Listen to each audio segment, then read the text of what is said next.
जय श्री केदार। दोस्तों, महादेव के जितने भी भक्त इस वीडियो को देख रहे हैं उनके लिए एक बहुत ही अच्छी खबर आप कह सकते हैं इसको, क्योंकि दोस्तों केदारनाथ धाम में आज थोड़ी भीड़ कम देखने को मिल रही है। दोस्तों, पिछले 3-4 दिनों से केदारनाथ मंदिर प्रांगण में पूरा मंदिर प्रांगण खचाखच श्रद्धालुओं से भरा हुआ था और दर्शन करने में जितने भी यात्री थे उन्हें बहुत ही ज्यादा परेशानियों का सामना करना पड़ रहा था। मगर दोस्तों, आज केदारनाथ धाम में जो यात्रियों की जो संख्या है थोड़ी नॉर्मल हुई है, जिसके कारण जितने भी यात्री महादेव के दर्शनों को आ रहे हैं उन्हें दर्शनों में ज्यादा परेशानी नहीं उठानी पड़ रही है दोस्तों, और केदारनाथ धाम तक पहुंचने में भी उन्हें ज्यादा प्रॉब्लम फेस नहीं करनी पड़ रही है, जो कि एक बहुत ही अच्छी बात है महादेव के दर्शनों को आने वाले श्रद्धालुओं के लिए। तो दोस्तों, केदारनाथ धाम में अभी आपको दिखाते हैं पैदल मार्ग पे कैसा हाल है और मौसम कैसा है। दोस्तों, मौसम बहुत ही अच्छा है, धूप निकल रही है और बूंदाबांदी दोस्तों बीच में दिन में कभी कभी हो जाती है। मौसम साफ हो गया इसका मतलब ये नहीं है कि आप केदारनाथ धाम में वैसे ही आ जाएं। दोस्तों, आप पूरी तैयारी के साथ में आइए केदारनाथ धाम में।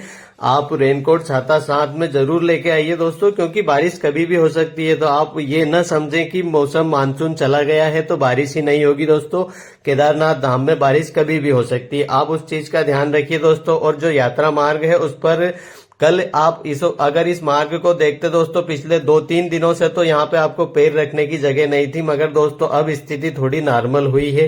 केदारनाथ धाम तक पहुंचने वाला जो पैदल मार्ग है गौरीकुंड से लेकर केदारनाथ धाम तक दोस्तों, कुछ जगहों पर अभी आपको हो सकता है जाम देखने को मिले, मगर पूरे रास्ते पर अब आपको इतना ज्यादा भारी जाम देखने को नहीं मिलेगा दोस्तों। जो रास्ते पिछले दिनों टूटे थे जिन्हें फिर से सही किया गया है, उन रास्तों पर आपको हो सकता है थोड़ी बहुत देर 5-10 मिनट के लिए जाम देखना पड़े दोस्तों। उसके अलावा आपको ज्यादा परेशानी नहीं होगी। और केदारनाथ धाम में दोस्तों पूरे रास्ते में आपको खाने पीने की, पानी की दोस्तों सारी व्यवस्था होती है। अगर आप केदारनाथ धाम में आते हैं तो रास्ते के दौरान आप ये न समझे कि आप गौरीकुंड से चलेंगे तो ऊपर तक कुछ खाने पीने को नहीं मिलेगा दोस्तों। केदारनाथ धाम में आप अगर आते हैं तो खाने पीने के लिए बहुत सारे होटल रेस्टोरेंट है।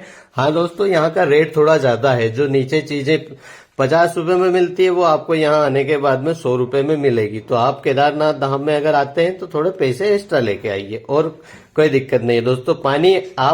पानी तो दोस्तों यहाँ पे आपको कोई दिक्कत ही नहीं है, बहुत सारे पानी के साधन आपको मिल जाएंगे। आपको पानी ही पानी है पूरे रास्ते पे। पानी क्या दोस्तों, अमृत बह रहा है। मैं तो यही कहूंगा बिस्लरी की बाटल न लें आप।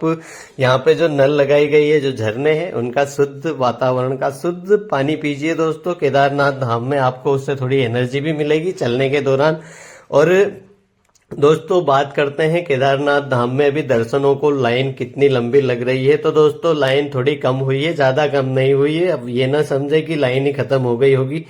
लाइन दोस्तों केदारनाथ धाम में कल और पिछले 4 दिनों से दोस्तों जो लाइन है बहुत ही ज्यादा लंबी लग रही थी दोस्तों। हेलीपैड के भी आगे तक लाइन आ गई थी। और दोस्तों ऐसा ही अगर चलता रहता तो जो लाइन है वो और भी पीछे आ जाती, 2-2.5 किलोमीटर। मगर दोस्तों अभी केदारनाथ धाम में 600-700 मीटर लंबी लाइन है। अगर आप दर्शन के लिए लाइन में खड़े होते हैं दोस्तों तो आपको 3 घंटे में दर्शन हो जाएंगे, 3 से 4 घंटे लगेंगे। और अगर आप वीआईपी दर्शन करना चाहते हैं दोस्तों तो वीआईपी दर्शन में आपको 2100 रुपए देने होते हैं। 2100 रुपए देके आप सीधे डायरेक्ट मंदिर के अंदर जाके दर्शन कर लेते हैं, जो कि मेरे हिसाब से तो गलत है। सभी को एक जैसे दर्शन होने चाहिए। जितने भी शिव भक्त हैं, जितने भी यात्री हैं, सभी को एक जैसी ही लाइन में खड़ा रहना चाहिए और दर्शन करने चाहिए। चाहे कोई प्रधानमंत्री भी आ जाए या कोई कलेक्टर आ जाए, सभी के लिए लाइन एक जैसी होनी चाहिए। यह मेरा मानना है। आपका क्या मानना है दोस्तों, इस बारे में जरूर कमेंट करके मुझे बताइए। और केदारनाथ धाम में दोस्तों अगर आप आने वाले दिनों में आकर महादेव के दर्शन करना चाहते हैं तो आप इस चीज का ध्यान रखिए दोस्तों कि केदारनाथ धाम में अब इतनी भीड़ तो रहेगी दोस्तों, क्योंकि पिछले 5-6 दिनों से दोस्तों केदारनाथ धाम में जो यात्रियों की संख्या है 20,000 से भी ऊपर चली गई थी। मगर दोस्तों आज केदारनाथ धाम में जो यात्रियों की संख्या है वह थोड़ी कम हुई है। पिछले 3 दिनों से दोस्तों 3-4 दिनों से छुट्टियां भी थी, जिसके कारण भी यहाँ पे भीड़ बहुत ही ज्यादा बढ़ गई थी। मगर अब छुट्टियां भी खत्म हो गई है, जिसके कारण यात्रियों की संख्या कम हुई है। और दोस्तों यात्रियों को थोड़ी राहत जरूर मिली है। और यहाँ पे जो दुकानदार है दोस्तों, रास्ते में आपको खाने पीने की जो चीजें हैं वह मिलती है। और केदारनाथ धाम में दोस्तों टेंट और होटल जो है उनके दाम भी बहुत ही ज्यादा बढ़ गए थे, तो दोस्तों अब वह भी कम हो जाएंगे। फिर भी दोस्तों अगर आप केदारनाथ धाम में आते हैं तो आप थोड़ा आपका बजट ज्यादा बनाकर आइए दोस्तों, क्योंकि केदारनाथ धाम में हमने जो पिछले 2 दिनों से 3 दिनों से जो यात्रियों से मिले हैं वह बहुत ही दुखी करने वाला था। क्योंकि केदारनाथ धाम में दोस्तों होटल तो थे, टेंट भी थे, मगर जो यात्री आए थे दर्शनों के लिए, जिन्हें खुले में पूरी रात बितानी पड़ी थी दोस्तों, उनका एक ही कहना था कि पैसे ही नहीं है तो कहाँ से होटल ले लेंगे। जो गरीब होते हैं दोस्तों वो कैसे ही 10,000 12,000 के होटल यहाँ पे आके ले सकते हैं दोस्तों।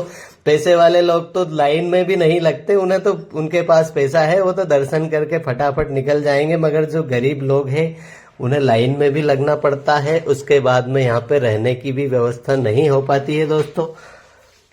केदारनाथ धाम में अगर आप आते हैं तो आप इस चीज का आपको ध्यान रखना चाहिए। बाकी केदारनाथ धाम में दोस्तों कोई समस्या होती नहीं है, क्योंकि केदारनाथ धाम में दोस्तों अगर आप फिट होके आते हैं पूरी तरह से तो आपको यहाँ पे दर्शनों में कोई समस्या नहीं होगी दोस्तों। केदारनाथ धाम तक पहुंचने में गौरीकुंड से केदारनाथ धाम तक अगर आप लोग आते हैं तो आपको बहुत ही ज्यादा थका देने वाली दोस्तों चढ़ाई होती है, और केदारनाथ धाम में पहुंचने के बाद में दोस्तों आपको आराम चाहिए ही चाहिए। चाहे आप कैसे भी हो, आप चाहे कितने भी फिट हो, चाहे आप कैसे भी हो दोस्तों, तो यहाँ पे पहुंचने के बाद में आपको होटल टेंट की आवश्यकता जरूर लगती है। जितने भी यात्री आते हैं तो आप केदारनाथ धाम में आने से पहले दोस्तों चाहे आधा घंटा चलिए दोस्तों, आप पैदल चलने की प्रैक्टिस रोज करिए, जिससे आप यहाँ पे आने के बाद में आपको इतनी ज्यादा परेशानी नहीं होगी।